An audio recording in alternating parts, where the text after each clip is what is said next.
Hey, quick check-in with Orlando Furioso, where I guess Orlando is just all wrapped up. He's not mad, he's not in love with Angelica anymore, and we're far more on the Rigurio side of things, where he wants to marry Bradamante.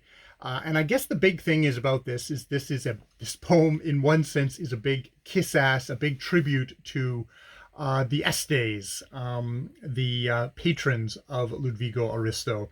And so, but the impediment that has happened is that Bradamante has been actually already promised by her father to a fellow called Leon, whose particulars I cannot remember at this moment. I think he is Austrian. Don't quote me on that. And the Bradamante, we had a long section where Bradamante in Canto 45 in 44, where Bradamante is like, I don't want, I can't, I love him too much.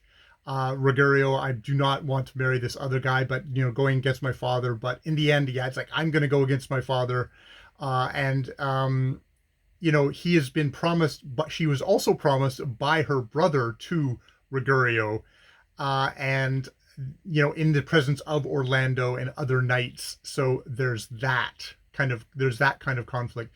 Ruggiero is like, oh, I just want to murder them all because he's a super tanker fighting machine monster, truly a monster. When you see, and you see in this section where he decides to go after Leon and kill him to stymie the plot, even though he's kind of like, well, actually, because he considers murdering Bradamante's father because of this, because he thinks, oh, if I do that, she might not love me so much anymore. So I'm gonna quell my murderous, instincts that way. But I'll go after Leon instead. That's fair pool. So he goes after them, and Leon at that point is fighting. It's the Greeks and that who are fighting the Bulgars, and Leon is winning. Their side is winning, but Ruggiero is like, I want to kill Leon, so he takes the Bulgar side and massacres everybody on that side, puts them into retreat. The Bulgars say, "Oh, we want you to be our king." He says, like, "No, I'm not interested in taking up rule," and he goes further to hunt Leon, which is where we leave this. He's done the classic thing. He's finally come to he's come to a town ruled by Ungiardo, ruler of the city, is a vassal much beloved of Constantine, and who's apparently very good at putting up his things. He's beloved of Constantine, so he was on the supporting side of Leon, who is also a vassal, a supporter of Constantine. So a stranger, another soldier who has suffered under the attack of Ruggiero, comes to town and sees Ruggiero, who is disguised. He's got a unicorn on his shield. It's like, yeah, this is the knight who bore the sign of dread, who on the Greeks inflicted many blows, and by whose hand so many men lie dead.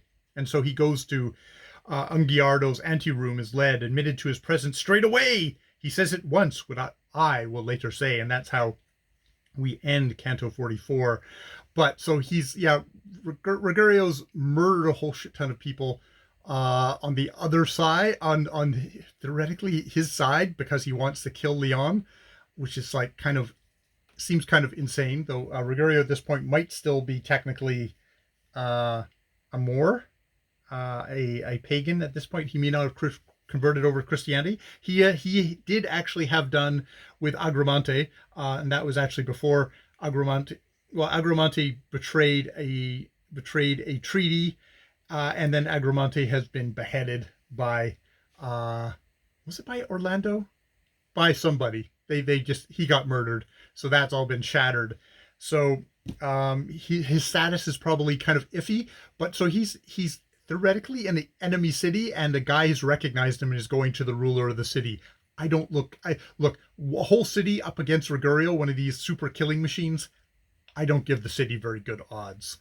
I'll just put it that way. All right, we'll continue on with Canto 45 my next reading. And how many I have? God, this is Canto 45 and then Canto 46, and I am done with Orlando Furioso, which I'm definitely going to pick something next time that I can read and that I can just publish. I private like all my readings of Orlando Furioso, because it's a copyrighted work. It's Barbara Reynolds' translation, modern translation of this. It's copyrighted, so they're all private videos of me reading this for my own edification, entertainment, and practice at reading out.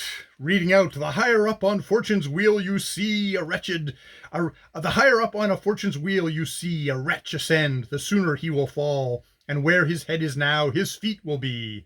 That kind of, this language is definitely a good vocal workout for me every day. But I can find stuff, older stuff, that's probably even more of a workout for me that will be fun to do. And I can actually just, it can be public on my private channel, if that makes sense.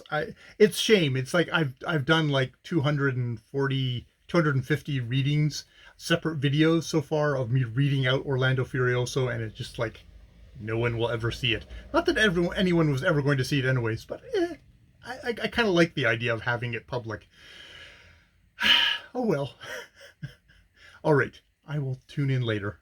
Bye for now.